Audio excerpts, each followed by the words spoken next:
वकील सतीश माने Shinde session court पहुंच गए हैं। वहीं शाहरुख खान की मैनेजर पूजा डडलानी भी कोर्ट पहुंच गई हैं। थोड़ी देर में कोर्ट रूम में पहुंचेंगे जज वीवी पाटिल। शुक्रवार को मजिस्ट्रेट कोर्ट से नहीं मिली थी आर्यन को जमानत, जैसा कि आप जानते हैं, और 14 दिनों की न्यायिक हिरासत में आर्यन है इस वक्त।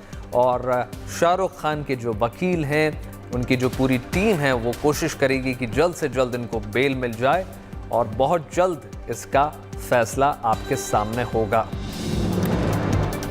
तो ब्रेकिंग न्यूज़ हम आप तक दे रहे हैं कि क्रूज ड्रग्स केस में थोड़ी देर में आर्यन खान की जमानत पर सुनवाई होने वाली है और पूरे देश की इस वक्त निगाहें हैं कि क्या उनको बेल होगी या जेल होगी, और लंबी कार्रवाई होने वाली है।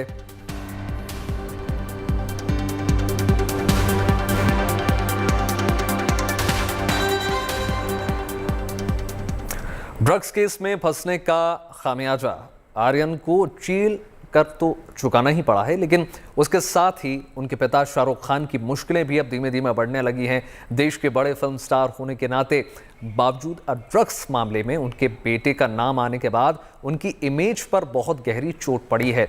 शनिवार को एक बड़ी कंपनी ने तो शाहरुख खान के साथ अपनी कंपनी के विज्ञापनों को रोकने की बात भी कर दी है। देखिए।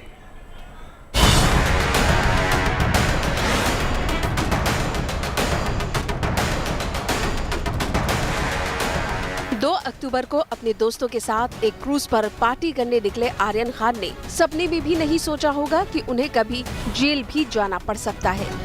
जब एनसीबी अधिकारियों ने आर्यन समेत 8 लोगों को शिप पर से पकड़ा और उनके पास से ड्रग्स बरामद की, तब भी आर्यन को लग रहा था कि वरिष्ठ वकील सतीश मान शिंदे की दलीलें उन्हें जेल की सलाखों के पीछे जाने से बचा लेंगी। लेकिन ना तो वकील की दलीलें काम आई और न ही पिता शाहरुख खान का रसूख।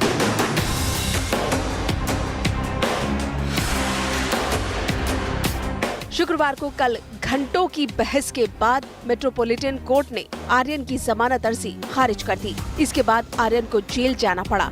अब आर्यन को कम से कम सोमवार तक मुंबई के आर्थर रोड जेल में रहना होगा। आर्यन खान को इस वक्त आर्थर रोड जेल की स्पेशल सेल में रखा गया है, जहां कोविड प्रोटोकॉल के तहत वो क्वारंटीन है। जेल भेजने से पहले आर्यन का कोविड टेस्ट करवाया गया था, जिसमें उनकी रिपोर्ट नेगेटिव आई थी। इसके बाद उन्हें नियमों के मुताबिक 5 दिनों के लिए क्वारंटीन किया गया है। जब क्वारंटीन का वक्त पूरा हो जाएगा तो आर्यन को कैदियों की जेल में शिफ्ट किया जाएगा। शनिवार और रविवार होने की वजह से आर्यन की जमानत पर सुनवाई नहीं हो सकी और उनको 2 दिन जेल में ही रहना पड़ा। सूत्रों के मुताबिक सोमवार को जमानत के लिए आर्यन की तरफ से सत्र न्यायालय में आवेदन करने की तैयारी है।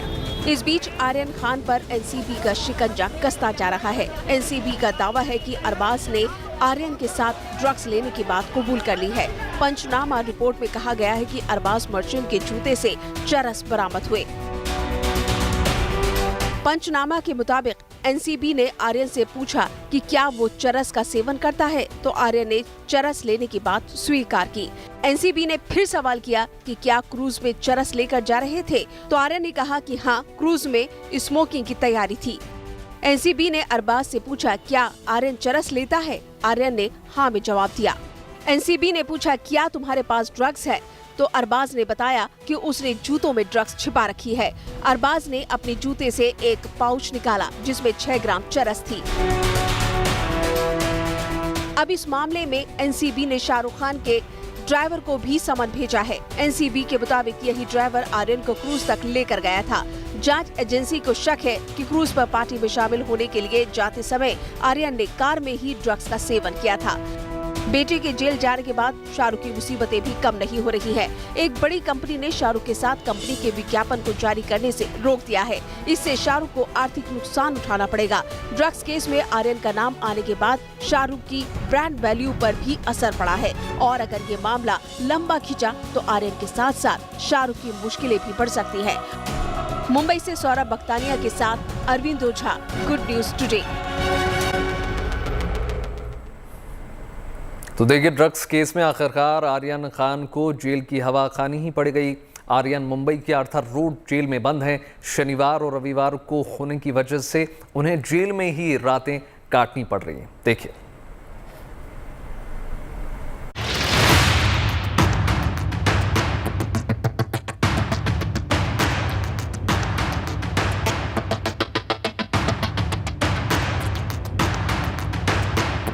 बेटा जेल में हो तो पिता की नींद उड़नी तो तय है।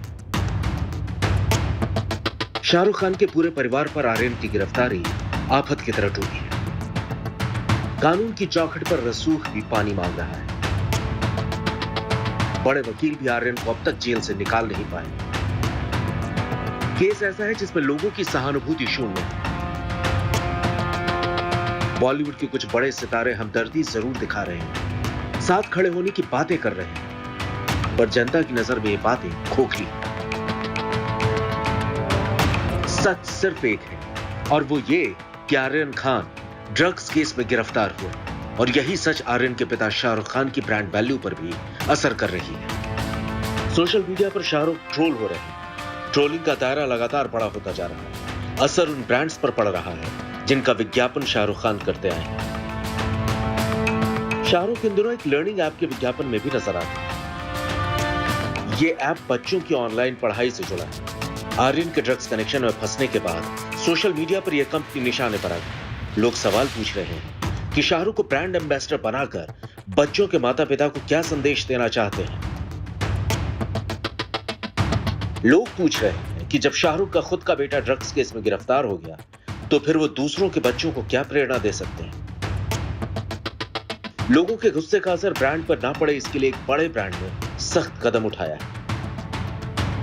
बॉलीवुड के किंग खान द्वारा किए गए कंपनी के सभी विज्ञापनों पर फिलहाल रोक लगा दी है। कहा जा रहा है कि अलग अलग चैनलों पर पहले से बुक किए गए शाहरुख के इन विज्ञापनों को रिलीज नहीं किया जा रहा है। मार्केट रिसर्च से जुड़े लोग बताते हैं कि शाहरुख की जितनी भी स्पॉन्सरशिप डील्स हैं, उनमें यह कंपनी सबसे बड़ी ब्रांड है। इस ब्रांड का विज्ञापन करने के लिए शाहरुख खान को सालाना करोड़ों रुपए मिलते हैं। 2017 से वो इस कंपनी के ब्रांड एम्बेसडर। लेकिन आर्यन की ड्रग्स केस में गिरफ्तारी के बाद इस कंपनी ने अपनी छवि बचाने के लिए शाहरुख खान के विज्ञापन रोक दिए। हालांकि इससे कंपनी को पैसों का नुकसान जरूर होगा, लेकिन कम से कम स्टैंड लेकर उस ब्रांड ने यह संदेश देने की कोशिश की कि वो अपनी छवि से समझौता नहीं कर सकता। जो लोग एडवर्टाइजिंग मार्केट को करीब से समझते आए, उनका मानना है कि आर्यन खान की गिरफ्तारी का बड़ा नुकसान ब्रांड शाहरुख को हुआ है। अब तक 20% की कमी आ चुकी है, पर अगर आर्यन का मामला लंबा खिंचा तो ये और नीचे जा सकता है। नॉर्मली जो सेलिब्रिटी कोई भी विवाद में पड़ता है, अगर विवाद उनके ऊपर है तो यूजुअली 20% का इम्पैक्ट तुरंत दिख जाता है। खुद के ऊपर विवाद ना हो और बेटा या कोई भी फैमिली मेंबर के ऊपर विवाद हो तो इम्पैक्ट ज्यादा नहीं होता। मल्टीनेशनल फाइनेंशियल कंसल्टेंसी फर्म डफ एंड फेल्प्स की रिपोर्ट के अनुसार पिछले साल यानी 2020 में शाहरुख की ब्रांड वैल्यू करीब 380 करोड़ रुपए थी। भारतीय सेलिब्रिटीज की लिस्ट में ब्रांड वैल्यू के लिहाज से वो चौथे स्थान पर थे। 2019 में वो 5वें स्थान पर थे। शाहरुख के पास करीब 40 कंपनियों के विज्ञापन, जिनसे उनकी हर साल करोड़ों रुपए की कमाई होती है। इतना ही नहीं, दुनिया की कमाई के मामले में टॉप 10 एक्टर्स की फोर्ब्स की लिस्ट में भी शाहरुख शामिल है। फोर्ब्स की लिस्ट के मुताबिक जेरी सैनफील्ड और टाइलर पेरी के बाद वो दुनिया के तीसरे सबसे अमीर एक्टर। शाहरुख की नेटवर्थ 5,116 करोड़ रुपए मानी गई। शाहरुख की कमाई फिल्मों, ब्रांड एंडोर्समेंट, प्रोडक्शन और आईपीएल टीम जैसे बिजनेस से होती है। अगर भारतीयों के ब्रांड वैल्यू की बात करें तो भारतीय क्रिकेट टीम के कप्तान विराट कोहली शीर्ष पर है, जबकि दूसरे नंबर पर फिल्म स्टार अक्षय कुमार और तीसरे नंबर पर फिल्म स्टार रणवीर सिंह। चौथे नंबर पर शाहरुख खान, 8वें नंबर पर सलमान खान और 9वें नंबर पर अमिताभ बच्चन। स्टार्स के एंडोर्समेंट की वजह से विज्ञापन ज्यादा दिखता है। विज्ञापन का स्टिकीनेस जो है वो ज्यादा हो जाता है। स्टार के प्रेजेंस से कई ब्रांड्स पे सेल्स के असर इसलिए होता है क्योंकि अगर आप अच्छा एड्स करें और स्टार्स को उसमें कहीं लाए तो वो एडवर्टाइजमेंट का स्टिकीनेस बढ़ने की वजह से प्रोडक्ट का इमेज भी एनहांस होता है। जानकार मानते हैं कि अभी तो कंपनियों ने शाहरुख के सिर्फ विज्ञापन रोके हैं। अगर जल्दी आर्यन इस केस से बाहर नहीं आए तो दूसरी कंपनियां भी शाहरुख से मुंह मोड़ सकती हैं। कोई भी नई कंपनी शाहरुख के नाम पर दांव लगाने से बचेगी। मार्केट में बने रहने के लिए भरोसा जरूरी, और फिलहाल चोट उसी भरोसे को लगी। Bureau report, good news today. बड़ी कंपनियां स्टार्स को करोड़ों रुपए देकर अपने प्रोजेक्ट्स के विज्ञापन के लिए तैयार करती हैं, लेकिन जब विवाद होता है तो ये कंपनियां बड़ी सफाई से अपने स्टार्स को दरकिनार कर देती हैं, किनारे लगा देती हैं। लेकिन शाहरुख खान से जुड़े विज्ञापनों पर रोक लगाने का ये मामला पहला नहीं है। इससे पहले भी विवाद होने पर कई बड़े स्टार्स को अपने करोड़ों के विज्ञापन डील से हाथ धोना पड़ा है। देखिए।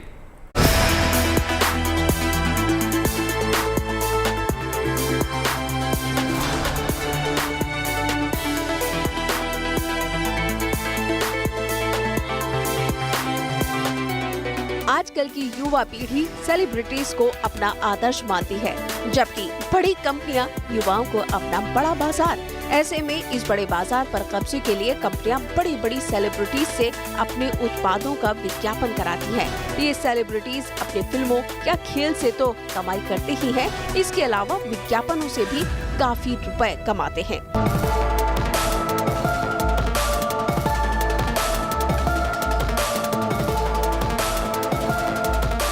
सेलिब्रिटीज की ब्रांड के विज्ञापन से होने वाली कमाई के आधार पर उसके ब्रांड वैल्यू का निर्धारण होता है। ब्रांड वैल्यू के आधार पर देश के टॉप सेलिब्रिटीज ये हैं। पहले नंबर पर हैं टीम इंडिया के कप्तान विराट कोहली। विराट कोहली की ब्रांड वैल्यू है $237.7 बिलियन। दूसरे नंबर पर है फिल्म स्टार अक्षय कुमार, जिनकी ब्रांड वैल्यू है $118.9 मिलियन। तीसरे नंबर पर है रणवीर सिंह, जिनकी वैल्यू है $102.9 बिलियन। चौथे नंबर पर हैं बॉलीवुड के किंग खान, जिनकी ब्रांड वैल्यू है $51.1 बिलियन। $50.4 मिलियन के साथ पांचवें नंबर पर हैं दीपिका पादुकोण। आलिया भट्ट $48 मिलियन के साथ छठे नंबर पर है। आयुष्मान खुराना $48 मिलियन के साथ सातवें नंबर पर हैं। सलमान खान $45 मिलियन के साथ आठवें नंबर पर। अमिताभ बच्चन $44.2 मिलियन के साथ नौवें नंबर पर और ऋतिक रोशन $39.4 मिलियन के साथ 10वें नंबर पर हैं। फिल्म हो या खेल, फैन फॉलोइंग के हिसाब से कंपनियां अपने ब्रांड के लिए स्टार को साइन करती हैं और इसके लिए स्टार्स को महज कुछ दिनों के काम के लिए करोड़ रुपए चुकाए जाते हैं। ऐसे में कोई भी कंपनी नहीं चाहती कि उनके ब्रांड का विज्ञापन करने वाला स्टार किसी भी तरह के विवाद में फंसे। जो सेलिब्रिटी कोई भी विवाद में पड़ता है, अगर विवाद उनके ऊपर है तो यूजुअली 20% का इम्पैक्ट तुरंत दिख जाता है, पर कई ऐसे दिग्गज होते हैं जहां ब्रांड वैल्यू खास गिरते नहीं है। तो ये जो है 20% से 0% तक यूजुअली सीमित है। भले ही स्टार कितना भी बड़ा हो, लेकिन अगर वो विवादों में फंस गया तो कंपनियां उससे तुरंत किनारा कर लेती हैं। शाहरुख खान से पहले भी कई मामले सामने आ चुके हैं, जिसमें विवादों में नाम आने के बाद कंपनियों ने उस स्टार से किनारा कर लिया। स्टार अगर कोई बड़े ही कंट्रोवर्सी में पड़े तो ब्रांड इमेज कंपनी का डेफिनेटली इम्पैक्ट हो सकता है और उस वक्त थोड़ा सा बैक सीट लेना अच्छा होता है। और कई ब्रांड्स जो है उस टाइम अनाउंस करते हैं कि हम ब्रांड एंडोर्समेंट्स अब रोक दिए हैं, पर कॉन्ट्रैक्ट खत्म नहीं होता है। कॉन्ट्रैक्ट 3 महीने या 6 महीने के बाद वापस आ जाता है। 2015 में आमिर खान ने देश में असहिष्णुता से जुड़े मुद्दे पर बयान देते हुए कहा था कि उन्हें देश में डर लगता है। आमिर खान के इस बयान के बाद बहुत विवाद हुआ था और आमिर के बयान की आलोचना हुई थी। उस समय आमिर के पास भारत सरकार के पर्यटन मंत्रालय के अतुल्य भारत का विज्ञापन था, लेकिन जब इस मामले पर विवाद बढ़ा तो उनको इस विज्ञापन से हटा दिया गया। इतना ही नहीं, एक बड़ी ई-कॉमर्स कंपनी ने भी आमिर खान के साथ अपना कॉन्ट्रैक्ट रिन्यू नहीं किया।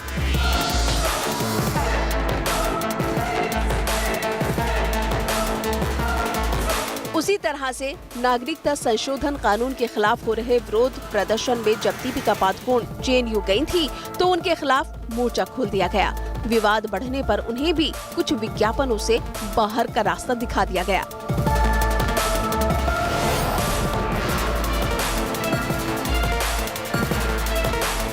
जाहिर है कोई भी कंपनी किसी कंट्रोवर्सी से जुड़ना नहीं चाहती है। ट्रैक्ट में ऐसे कई क्लॉज होते हैं जिसके मुताबिक सेलिब्रिटी को बीच में ही ब्रांड से हटा दिया जाता है या फिर कॉन्ट्रैक्ट रिन्यू नहीं किया जाता है। स्टार्स के एंडोर्समेंट की वजह से विज्ञापन ज्यादा दिखता है, विज्ञापन का स्टिकीनेस जो है वो ज्यादा हो जाता है।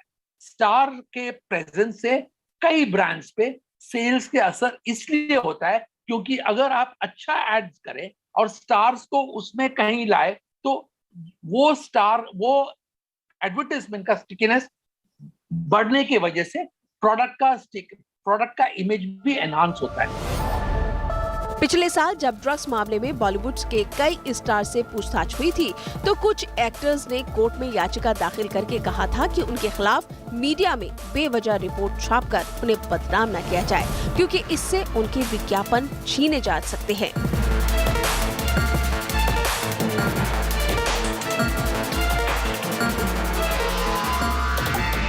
इसी मामले में जब एक संस्था ने रिसर्च की तो उस रिसर्च में हिस्सा लेने वाले अधिकतर लोगों ने ड्रग्स मामले के साथ नाम जोड़ने वाले किसी भी सेलिब्रिटी के विज्ञापन से दूरी बनाने की बात कही थी। लेकिन इस सब के बाद भी महत्वपूर्ण बात ये है कि कंट्रोवर्सी के चलते कुछ दिनों के लिए प्रोडक्ट की सेल पर असर जरूर पड़ता है, लेकिन जब मामला ठंडा पड़ जाता है तो प्रोडक्ट दोबारा लोगों की पसंद बन जाता है और कंपनियां वापस उन स्टार्स की ओर लौटने लगती हैं। Bureau report, good news today.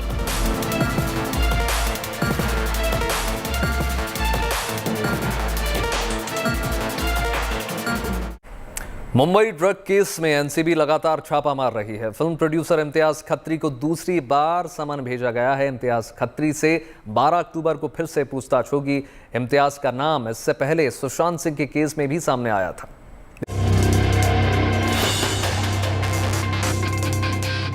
Mumbai से गोवा जाने वाले क्रूज शिप में रेड करने के बाद नारकोटिक्स कंट्रोल ब्यूरो यानी एनसीबी ने आर्यन खान, अरबाज मर्चेंट और मुनमुन धमेचा को गिरफ्तार किया था। क्रूज ड्रग मामले में अभी तक एनसीबी ने 19 लोगों को गिरफ्तार किया है। साथ ही क्रूज पार्टी से जुड़े अन्य लोगों की तलाश की जा रही है। क्रूज पार्टी केस में एनसीबी ने एक और बड़ी रेड की है। ये रेड मुंबई के पॉश इलाके बांद्रा में की गई। इम्तियाज खत्री नाम के प्रोड्यूसर के ठिकाने पे एनसीबी के अधिकारियों ने रेड की। बताया जा रहा है कि बॉलीवुड के कई बड़े बड़े सितारों से इम्तियाज खत्री के गहरे कनेक्शंस हैं। इम्तियाज का नाम सुशांत ड्रग केस के दौरान भी सामने आया था। ऐसे में इम्तियाज खत्री को एनसीबी ने अपने दफ्तर पूछताछ के लिए बुलाया और शनिवार को 7 घंटे इनसे पूछताछ की गई। इम्तियाज खत्री को ड्रग मामले में दूसरी बार समन किया गया है। उन्हें अब 12 अक्टूबर को एनसीबी दफ्तर पूछताछ के लिए आना होगा। एनसीबी से जुड़े सूत्रों के मुताबिक इम्तियाज का नाम अचित कुमार ने उजागर किया था, जो पकड़े गए आरोपियों में से एक है। एनसीबी के साथ पूछताछ के वक्त अचित कुमार और श्रेयास नायर का नाम आर्यन खान और अरबाज मर्चेंट ने लिया था। कौन है Imtiaz Khatri? Cruise drugs party मामले में इम्तियाज खत्री से एनसीबी ने लंबी पूछताछ की। बॉलीवुड से कनेक्शन रखने वाला इम्तियाज खत्री एक बिल्डर भी है। इम्तियाज बॉलीवुड की कई फिल्मों में पैसे लगाते हैं। मुंबई में इम्तियाज की अपनी एक क्रिकेट टीम भी है और इम्तियाज ने मराठी फिल्म हृदयांतर बनाई है। इम्तियाज खत्री का पॉलिटिकल कनेक्शन भी है। आर्यन खान की गिरफ्तारी के बाद एक तरफ एनसीबी इस वक्त काफी दबाव में है। बावजूद इसके एनसीबी की कार्यशैली में ढिलाई नहीं देखी जा रही। एनसीबी अभी कई और जगह छापेमारी करने की तैयारी में है।